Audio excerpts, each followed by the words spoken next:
After listening from that very comprehensive discourse of Professor Gao, it's about time to listen also to one of our speakers. He was former Chief of the Philippine Army. He was former Chief of Staff of the Armed Forces of the Philippines. And when he retired, he became member of the cabinet as the head of the presidential management staff of former President Gloria Macapagal Arroyo.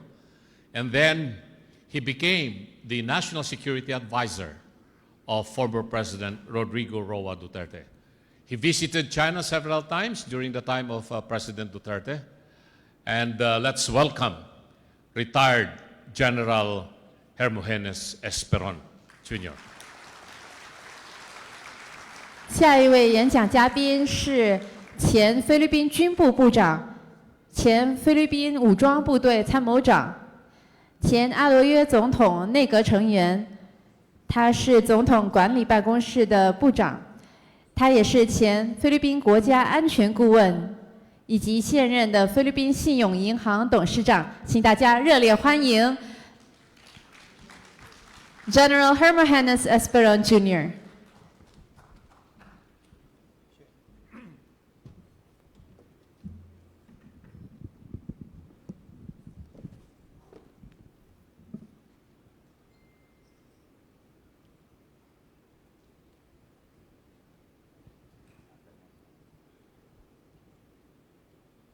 I am now the next speaker to Mr. Victor Gao, who did it in 40 minutes. I hope to do it in 39 minutes. No, but perhaps 15 minutes. Promise. Distinguished colleagues, members of the Diplomatic Corps, led by Ambassador Francis Chua, my good friend, fellow speakers and panelists, distinguished ladies and gentlemen, good afternoon. I am honored to speak before the 14th Manila Forum for Philippine-China Relations. And I would like to extend my sincerest thanks to Attorney Raul Lambino for the invitation from the Association for Philippine-China Understanding.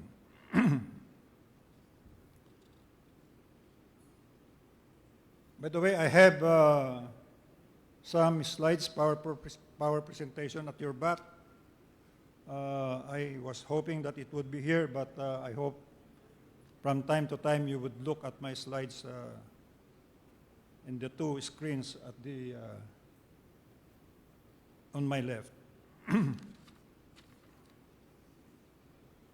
As someone who has served both as a general and as the National Security Advisor of the Philippines, I welcome this opportunity to share some hard-earned lessons on maintaining peace and stability in the region.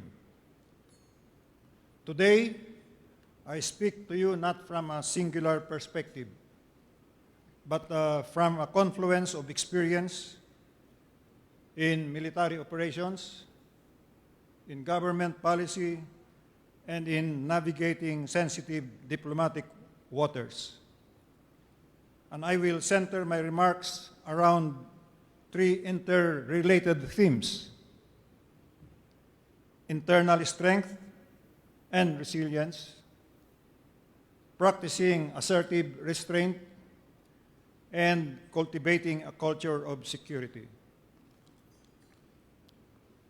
Let me begin with the foundation: internal strength and resilience. A nation cannot project peace outwardly if it is struggling internally.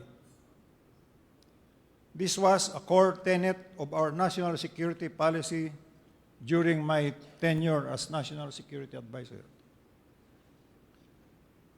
We prioritized the dismantling of domestic terrorist networks and launched the National Task Force to End the Local Communist Armed Conflict, where I was the vice chairman to President Duterte. It wasn't just a military campaign. It was a whole-of-nation effort. We engaged local governments, civil society, and the private sector to address the root causes of unrest and foster lasting stability. True national security begins with internal cohesion.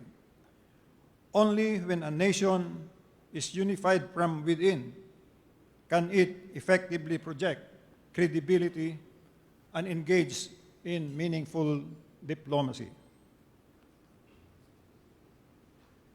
The current national security policy and strategy underscore the critical nexus between security and economic development, recognizing that the two are not only interdependent, but also mutually reinforcing. In today's complex environment, internal cohesion cannot be achieved through military strength alone. It requires inclusive growth, resilient institutions, and equitable access to opportunities.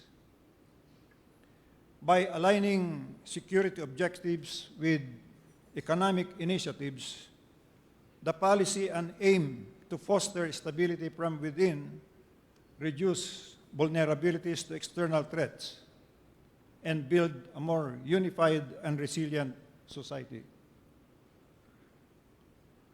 This integrated approach reflects a broader understanding that sustainable peace is rooted in the well-being and empowerment of our people. It is the foundation of internal strength and national resilience.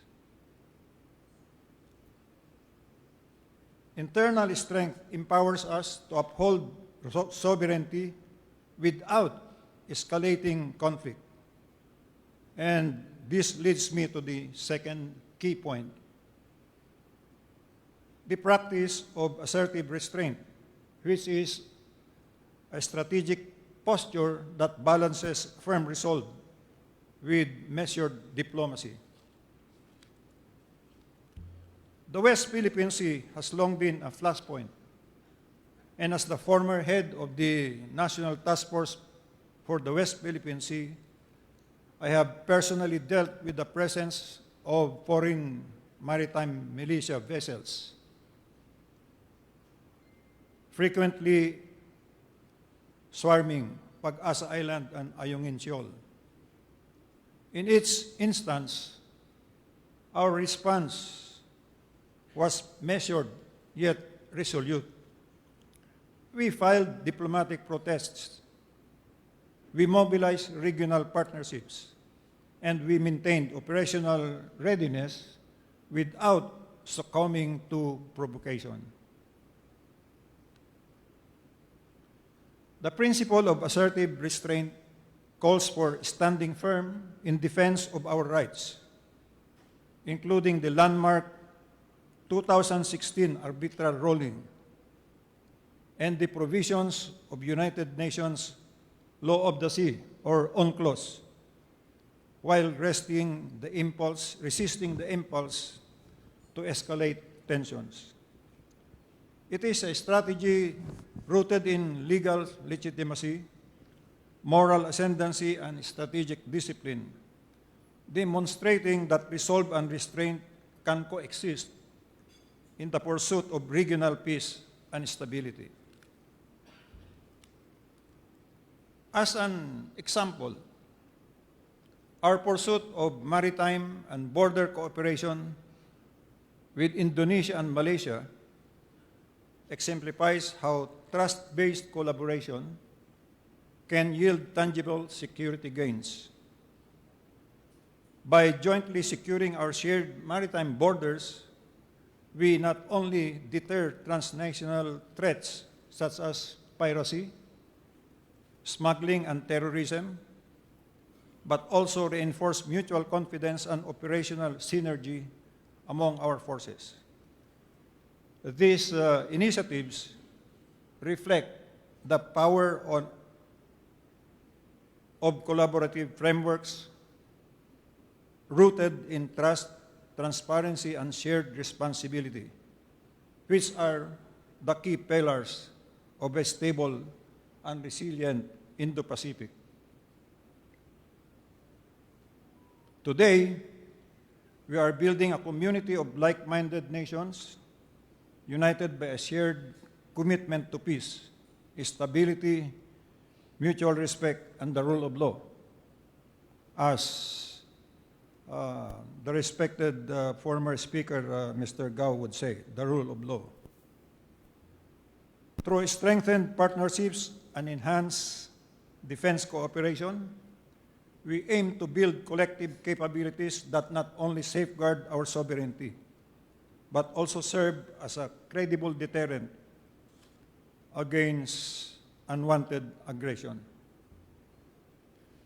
Yet, even as we strengthen our collective defense posture, we remain guided by the principle of assertive restraint, a deliberate and disciplined approach that balances firmness with responsibility.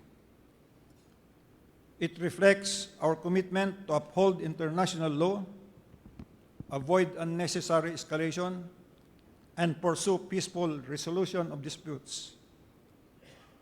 In doing so, we demonstrate that strength and stability are best achieved not through provocation, but through principled action and unwavering resolve, or assertive restraint. However, a credible defense posture with diplomacy is not enough. We must also foster what I call a culture of security. Security should not live solely in the realm, in the domain of generals and/or diplomats. It must be embedded in the fabric of our societies. When we launch our internal security campaigns, we involve the youth, media, academia, and the religious institutions. They were not just bystanders. They were not bystanders. They were stakeholders. Building on this, the current national security policy and strategy are being rolled out not only to align government programs with our national interests, but also to cultivate a deeper societal awareness that national security is not merely the responsibility of the state. It is a shared mindset essential to peace and development. By embedding national security consciousness into everyday governance and civic life, we aim to foster a culture of vigilance, resilience, and proactive engagement. This holistic approach ensures that every sector contributes to a stable and secure environment where development can thrive.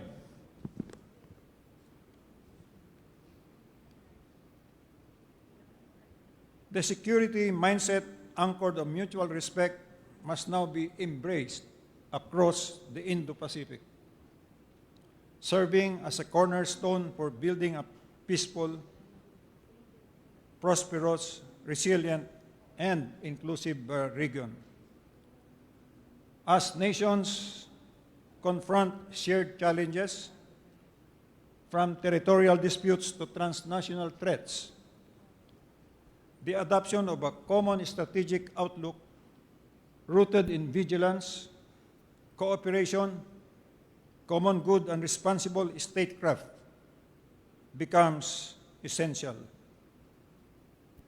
By fostering a culture of security,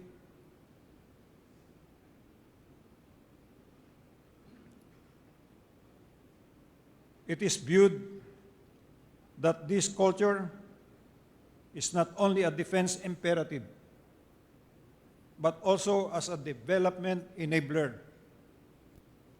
We can collectively shape then an Indo-Pacific where stability and progress can go hand in hand. Let us not forget, for example, that ASEAN,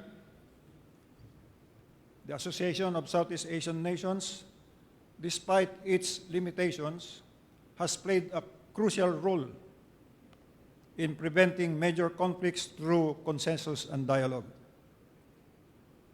However, as security challenges in the region grow more complex, ASEAN's emphasis on sociocultural and economic integration has left a noticeable gap in its security architecture. Strengthening ASEAN's culture of security is essential, not only to safeguard and sustain the economic gains that it has achieved, but also to ensure that it remains a credible and effective contributor to peace and stability in the Indo-Pacific.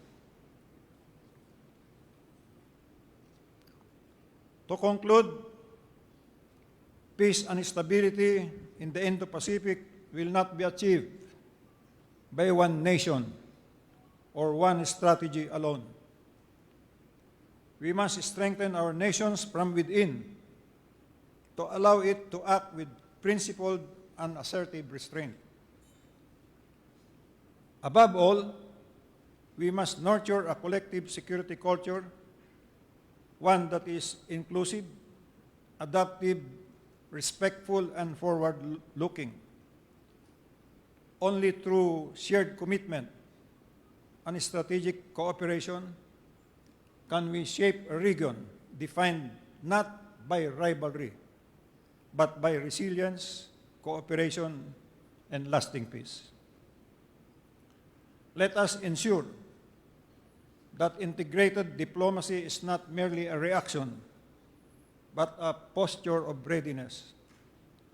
Let us demonstrate that strength and peace are not opposing forces, but enduring partners in shaping a secure and prosperous future. And let us remember that diplomacy without a credible military strength is an invitation to assertiveness by opposing forces. This brings me to the instruments of national power as shown. I am sure that most of you here are familiar with these instruments of national power. These are diplomatic or diplomacy, as embodied by Ambassador Tiglao and Francis Chua and Ambassador Huang. Informational, again embodied by Ambassador Tiglao as a former spokesperson. Military, we are here, many of us are here. I just saw the former Defense Secretary, General Lorenzana. Welcome back.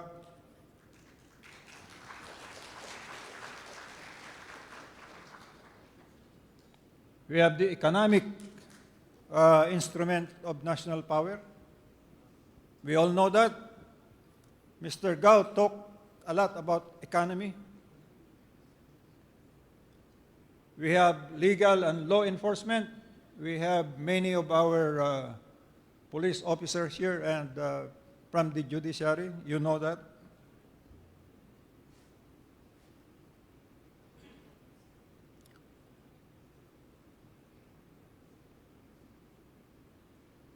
Just on time, partner. We have intelligence, which must be differentiated from information. Intelligence is one of the coordinating elements of national power, as they all are. Finance is an instrument that we must not forget.